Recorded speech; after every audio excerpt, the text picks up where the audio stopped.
जय हिंद दोस्तों, वंदे मातरम। मैं सोनू नागर और आप देख रहे हैं हिंद फोकस न्यूज़। इस समय मैं प्रजापिता ब्रह्मा कुमारी ईश्वरीय विश्वविद्यालय ओमिक्रॉन फर्स्ट में हूँ और मेरे साथ ये आपका शुभ नाम? ब्रह्मा कुमारी अनीता बहन। तो मैं ये थोड़ा जानना चाह रहा था इसके बारे में कि आपका जो कार्य है वो किस तरीके से ये करते हैं, आप किस तरीके से ये पूरा थोड़ा सा अगर आप डिटेल में समझा सकें।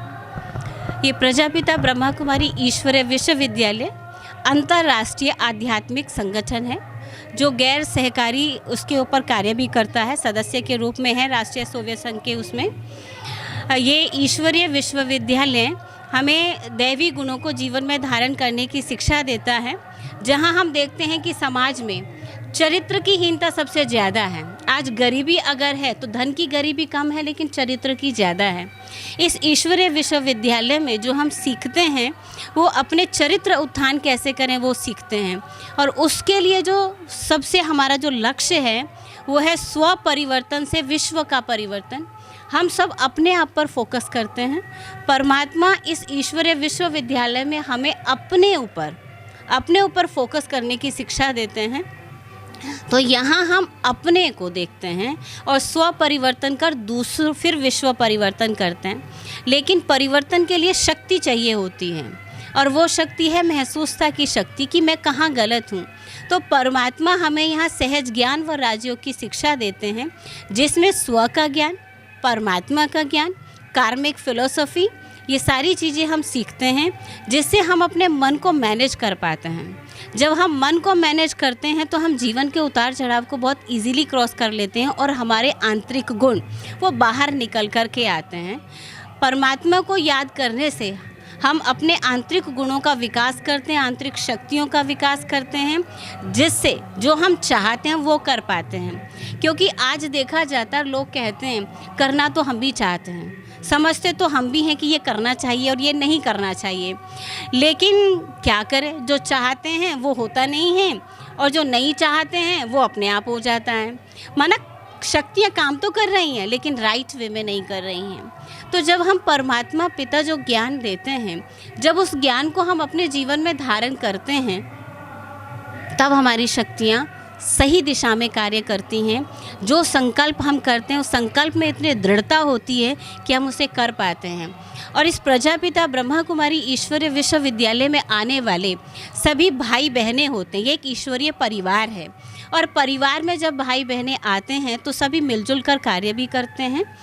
और जो ये परिवार कार्य करता है ना, इसमें हम आपको एक चीज़ और बताएं कि 95% ऐसे हैं जो संपूर्ण, जो नवरात्रों में हम देखते हैं कि जो धारणाएं करते हैं वो पूरे जीवन भर करते हैं। तो इस तरह से ये पूरे विश्व के अंदर 140 कंट्रीज़ के अंदर ये ईश्वरीय विश्वविद्यालय कार्य कर रहा है।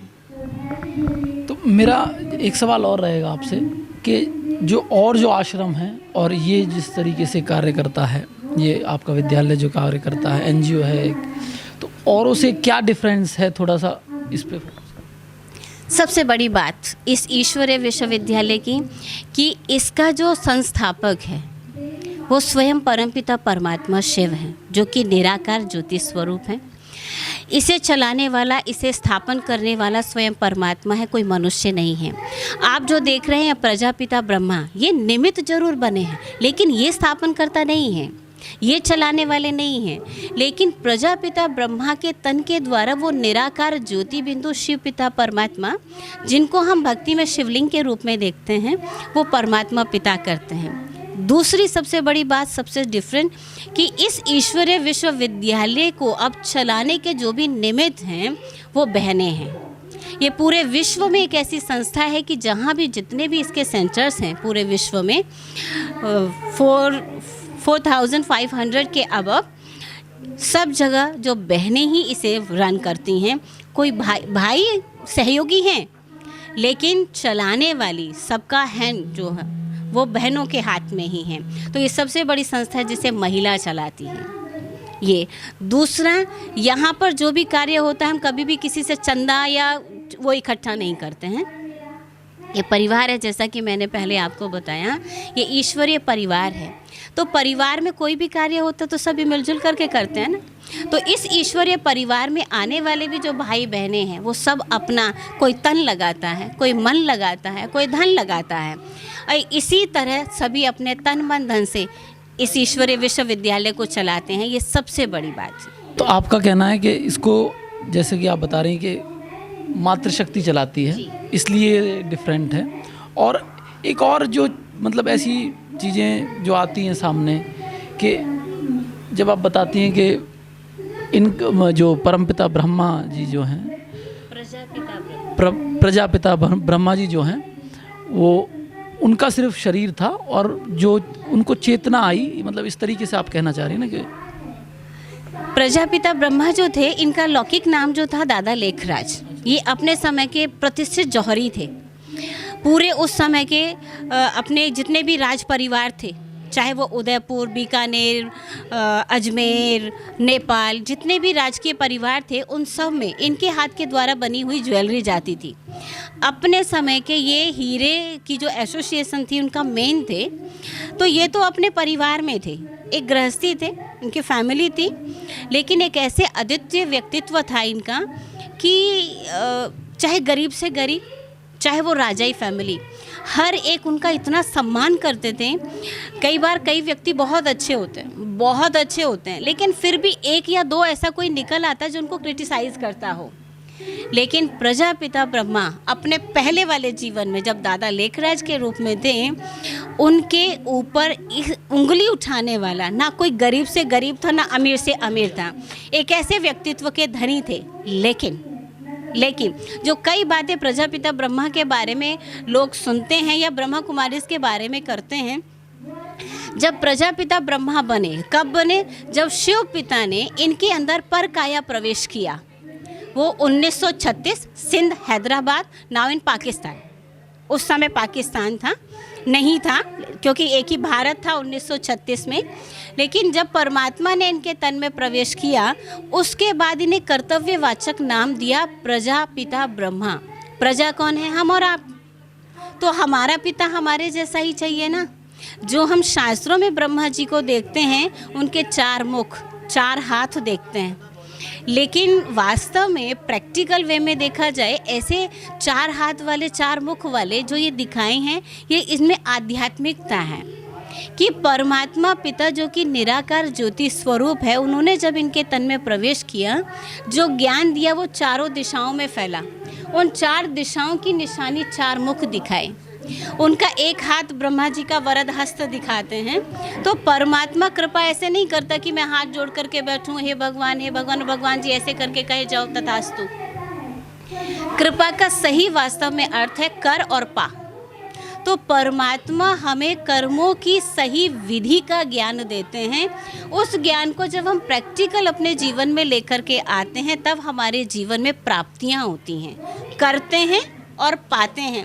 बाकी ऐसा नहीं है कि मैं मेडिटेशन करने बैठूं सिर्फ और मैं कुछ न करूं और सब कुछ हो जाएगा, कभी नहीं। मैं भगवान के सामने भी होंगी ना, अगर मैं हाथ पैर नहीं हिला रही हूं, मैं मेहनत नहीं कर रही हूं, तो मुझे कुछ भी मिलने वाला नहीं है। तो परमात्मा कर्म का वो विधाता है ना, लॉ मेकर है, तो वो लॉ को ब्रेक नहीं कर सकता, और लॉ है जो करेगा सो पाएगा। तो मैं कुछ करूंगी तो मैं पाऊंगी, उसकी शक्ति हमें परमात्मा देता है, जिसकी निशानी दिखाते हैं अभय मुद्रा ब्रह्मा जी की। एक हाथ में वेद शास्त्र दिखाते हैं। हमने वेद भी पढ़े, शास्त्र भी पढ़े, फिर भी हम देखते आ रहे हैं कि समाज का स्तर कहाँ पहुँच गया।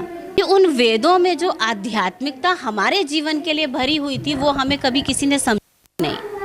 Practical day to day life में हम उनको कैसे यूज़ करें, ये हमें किसी ने नहीं समझाया। लेकिन परमात्मा पिता हमें उन सभी वेदों शास्त्रों का वो आध्यात्मिक सार समझाते हैं, जिन्हें हम डे टू डे लाइफ में यूज़ करते हैं और नेगेटिविटी से हम दूर रहते हैं। एक हाथ में ब्रह्मा जी के दिखाया जाता है माला, जप माला। माला ईश्वरीय याद का प्रतीक है।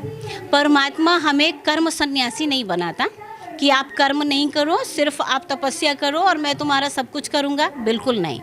वो कहते कर्म प्लस योग। आप हर कर्म करते हुए उस परमात्मा पिता की याद में जब करते हैं, तो हम कर्म योगी बनते हैं, क्योंकि समाज में है तो कर्म प्रधान तो है ही ना। हम कर्म को छोड़ नहीं सकते, ना हम खाना छोड़ सकते हैं, ना कमाना छोड़ सकते हैं, ना समाज में रहना छोड़ सकते हैं, ना सामाजिक व्यवहार को छोड़ सकते हैं। तो हर कर्म करते हुए परमात्मा स्मृति रहना, अर्थात वो हमारी आंतरिक अवेयरनेस रहना कि मुझे ये कर्म करना कैसे, कर्म की सही विधि क्या है, वो याद रहना, वो ही प्रजापिता ब्रह्मा ने 100% 24 आवर्स रखी। इसलिए उनके हाथ में जप माला दिखाई है। एक हाथ में जल से भरा हुआ कमंडल दिखाते हैं और कमंडल में से जल गिरता हुआ दिखाते हैं। बुद्धि, एक कहावत कहते हैं, सागर में गागर में सागर। तो प्रजापिता ब्रह्मा ने अपनी बुद्धि रूपी गागर में उस ज्ञान सागर के संपूर्ण ज्ञान को समाया प्रैक्टिकल वे में। तो हम उनके जीवन से शिक्षा लेकर के हम ऐसे बने हैं। उन्होंने कह करके नहीं सिखाया, करके सिखाया। तो जिसमें दिखाया कि उसमें से छलकता हुआ माना उन्होंने स्वयं भी अपने जीवन में धारण किया वो ज्ञान, और उनके जीवन से शिक्षा लेकर के हमने अपना जीवन ऐसा बनाया। प्रजापिता ब्रह्मा को हमेशा कमल पुष्प पर बैठे हुए दिखाते हैं, लेकिन कमल का फूल कितना बड़ा होता है, छोटा सा, उस पर कोई इंसान बैठ नहीं सकता है, न खड़ा हो सकता है। लेकिन कमल पुष्प निशानी है परिवार में रहते हुए, गृहस्थ व्यवहार में रहते हुए आपको बुराइयों से डिटैच रहना है। कमल का फूल कीचड़ में उगता है, लेकिन कीचड़ और पानी के स्पर्श से न्यारा रहता है। अगर कीचड़ और पानी उस पर डाला जाए तो वो ठहरता नहीं है कमल फूल पर। लेकिन ये भी बात है कि अगर कमल फूल को अगर कीचड़ में से उखाड़ करके आप अपने घर में किसी सुंदर से फ्लावर पॉट में रखो तो वो खिलेगा नहीं, क्योंकि कमल फूल की जो नीड है, फीड है, वो कीचड़ में ही है। ठीक ऐसे ही हम जो मनुष्य आत्मा, जिनके लिए कहते हैं हम सामाजिक प्राणी हैं, हम समाज से अलग रह करके नहीं जी सकते हैं, हमें रहना उसी समाज में है। लेकिन उस समाज में जो हमें आज हमारे अंदर एक दूसरे को देख कर के जो बुराइयां पनपती जा रही हैं, हमें उन बुराइयों से, उन आसुरी वृत्तियों से, उस नेगेटिविटी से दूर रहना है। तो ये निशानी है कमल पुष्प की कि कीचड़ में रहते हुए भी वो उस कीचड़ से न्यारा रहता है। हमें भी चारों और समाज में रहते हुए भी हमें दोनों चीज़ें दिखाई देती हैं ना, अच्छी भी तो दिखाई देती हैं, बुरी भी दिखाई देती हैं। कहने को हम कहते हैं दुनिया में बुराई बहुत है, लेकिन अगर प्रैक्टिकल वे में देखें, हम देखें ना हमारे घर के आसपास कितने बुरे लोग हैं, नहीं मिलेंगे, कोई इक्का दुक्का मिलेगा। आज भी भारत जो पहले भी विश्व गुरु था वो आज भी है, आज भी वो विश्व गुरु। आज भी जो आध्यात्मिकता, भले कहने में हम कहते हैं कि आज बहुत बुराइयां हैं, लेकिन अगर ध्यान से देखा जाए ना, बुराई बहुत कम है, आज भी अच्छाइयाँ बहुत हैं। तो ये वाली शिक्षा प्रजापिता ब्रह्मा के द्वारा दी। तो ब्रह्मा जी नहीं है हमारी इस संस्था के संस्थापक है निराकार शिव परमात्मा। लेकिन वो पिंडी देखते हैं ना हम शिव की पिंडी में कोई मुखाकृति नहीं होती है, एनर्जी है, पॉइंट ऑफ लाइट है। लेकिन उस लाइट को अपना कार्य करने के लिए एक मानवीय शरीर चाहिए। तो इनके अंदर पर काया प्रवेश किया, उनके अंदर एंटर किया, नॉलेज दी, वापस फिर आए, नॉलेज दी, वापस। तो परमात्मा ही इस संस्था के संस्थापक हैं प्रजापिता ब्रह्मा के द्वारा। तो ब्रह्मा एक जौहरी थे, तो इनका जन्म वो नहीं दिखाएंगे। प्रजापिता ब्रह्मा, शिव पिता जब इन तन में आए तब। लेकिन उस समय जो इस ईश्वरीय विश्वविद्यालय की जो शिक्षाएं हैं बेसिक, लोग डरते हैं वैसे उनसे, लेकिन भी प्रैक्टिकल, इस संस्था की जो मेन धारणा है, जो फाउंडेशन है, वो है पवित्रता, ब्रह्मचर्य। और आज हम ये बताते हैं आपको, हम बहुत कॉन्फिडेंट से आपको कह सकते हैं, इस ईश्वरीय विश्वविद्यालय में आने वाले परिवार आते हैं और 95% है जो परिवार में रहते हुए ब्रह्मचर्य व्रत का पालन करते हैं, शुद्ध खान पान हमेशा खाते हैं, उनके खान पान में कोई तामसिकता नहीं है। लोग प्याज लहसुन को वो नहीं मानते हैं तामसिक, लेकिन प्रैक्टिकल में प्याज लहसुन भी यूज़ नहीं करते हैं। इन्हीं दो धारणाओं से लोग डरते हैं वैसे इस ईश्वरीय विश्वविद्यालय में आने से, लेकिन प्रैक्टिकल है। भक्ति में भी कहा है जहाँ राम है वहाँ काम नहीं है।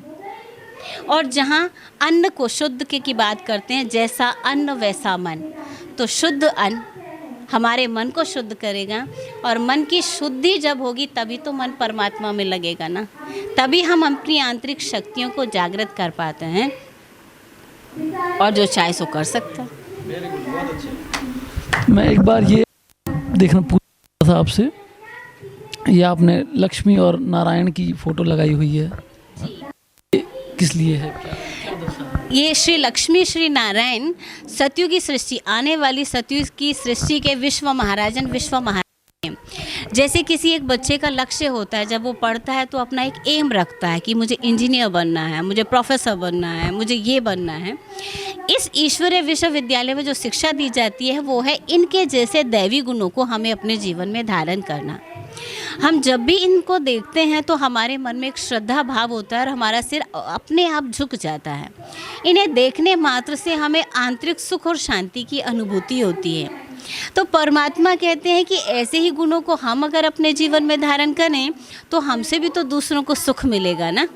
तो हमारे इस ईश्वरीय विश्वविद्यालय का लक्ष्य है कि हम अपने चरित्र को ऐसा बनाएं कि हम दूसरों को आंतरिक सुख दे पाएं, बाह्य नहीं। बाह्य सुख की चीज़ें तो लोग पैसे से खरीद सकते हैं, लेकिन अंदर का सुख, कि बाहर की कोई चीज़ नहीं भी है तो भी मैं दुखी नहीं हूँ, तो वो ये गुण जो इनके अंदर थे वही हम अपने जीवन में धारण करें। तो ये हमारा लक्ष्य, जब हम इन्हें देखते हैं तो हम कंपेयर करते हैं कि इनके अंदर जो है क्या वो मेरे अंदर है, नहीं है तो मुझे लेकर के आना है। तो इसलिए हमने ये यहाँ लगाई है। ये जो इसके बाद ये वाली जो तस्वीर है, ये हमारी स्वयं की पहचान है। आज हम देखते हैं कि लोगों को पूरी दुनिया का, पूरे ब्रह्मांड की नॉलेज है। अभी हमने पीछे देखा चंद्रयान भी गया तो सूर्ययान भी गया, है ना? लेकिन वास्तव में पूरे विश्व की अंतरिक्ष की नॉलेज रखने वाला इंसान कहीं ना कहीं अपने आप से अनजान है ना। अगर मैं आपसे भी पूछूंगी कि भाई साहब आप अपना परिचय दीजिए, तो आप अपने परिचय में मुझे क्या बताएंगे? ज़्यादा से ज़्यादा 3 या 4 बातें बताएंगे। कहेंगे बहन जी मेरा ये नाम है, मैं ये काम करता हूँ न्यूज़ वाला, और मेरा नाम, मेरा काम, मेरा घर धाम यहाँ है। लेकिन प्रैक्टिकल में ये सब चीज़ आप वो बता रहे जो आपकी हैं।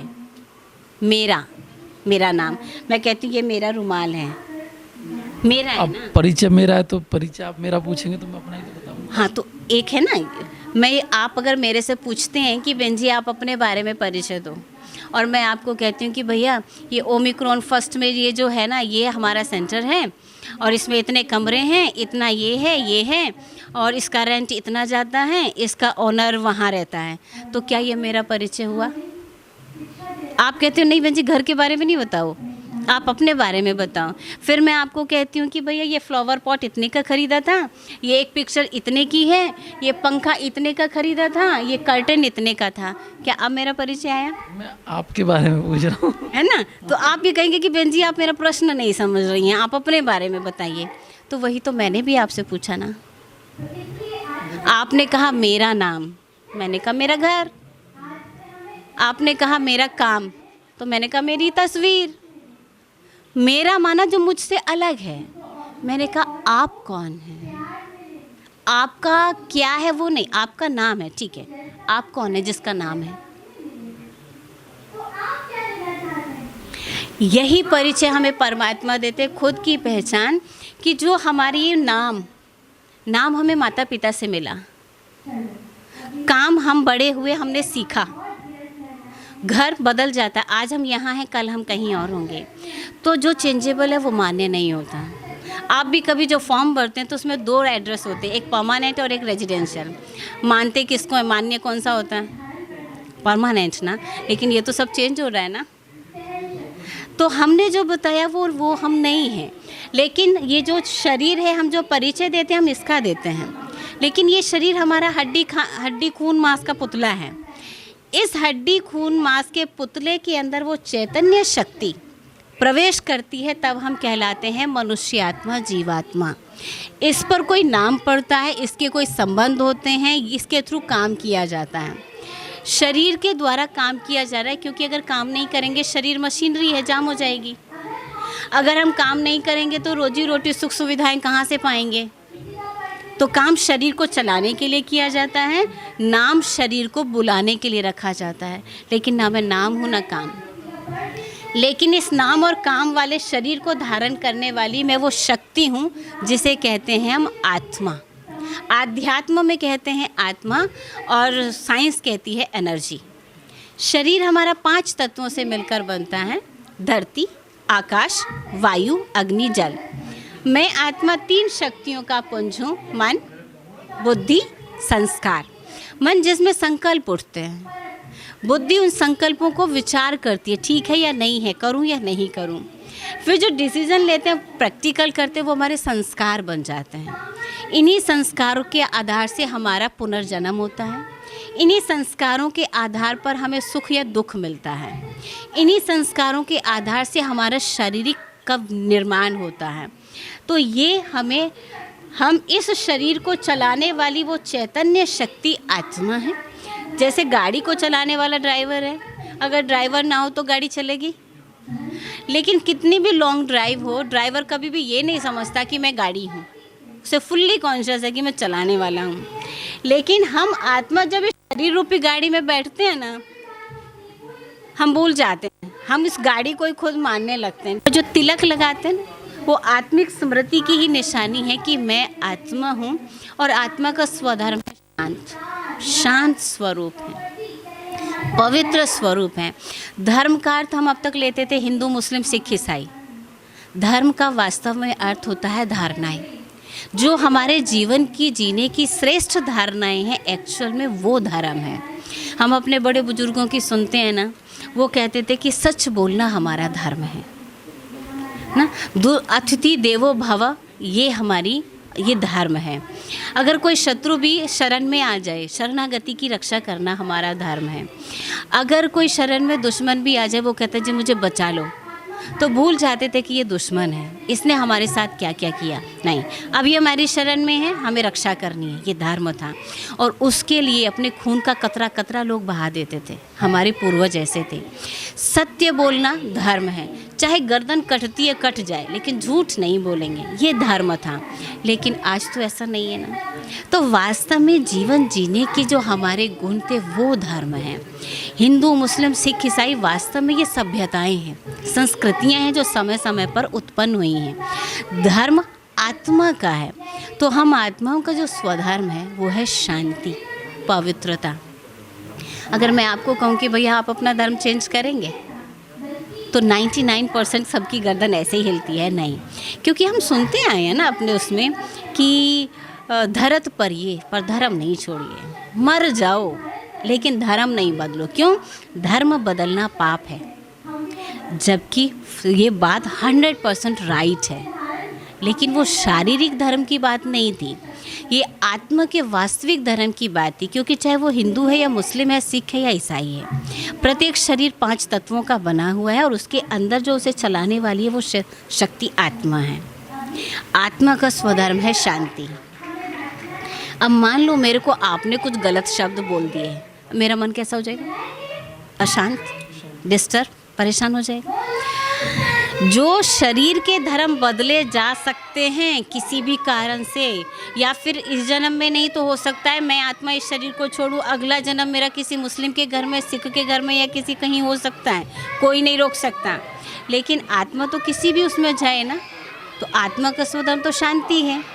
लेकिन होता क्या है, आपके 2 बोल मुझे डिस्टर्ब कर देते हैं, अशांत कर देते हैं।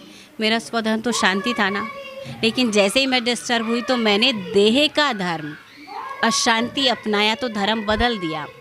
अब जब मैं अशांत हुई हूँ, डिस्टर्ब हुई हूँ, तो 100% है मैं कुछ ना कुछ गलत ज़रूर करूँगी। आपसे बदला लेने की सोचूंगी, बदला लूँगी तो आपको दुख दूँगी ना, तो दुख देना क्या है? पाप। तो पाप हो गया ना, धर्म बदलते ही पाप हुआ। मुझे आत्मा का स्वधर्म है पवित्रता। माना मेरे मन में किसी के लिए भी कोई नेगेटिव भावनाएं नहीं आई, लेकिन आपने अगर मेरी इंसल्ट कर दी तो मेरी आपके लिए ये भावनाएं कैसी हो जाएंगी? इम्प्योर हो जाएंगी ना, अशुद्ध हो जाएंगी। अशुद्ध भावनाओं से मैं जो भी कर्म करूँगी गलत ही होगा, पाप होगा ना वो। तो वास्तव में जो अपने आंतरिक गुणों को बदलकर हम जो दूसरे की नेगेटिविटी अपना लेते हैं ना, वास्तव में ये है परधर्म को अपनाना। तो हमें अपने स्वधर्म में टिकना है। इसलिए हम कहते हैं ओम शांति। ओम माना मैं आत्मा, शांति मेरा स्वधर्म है।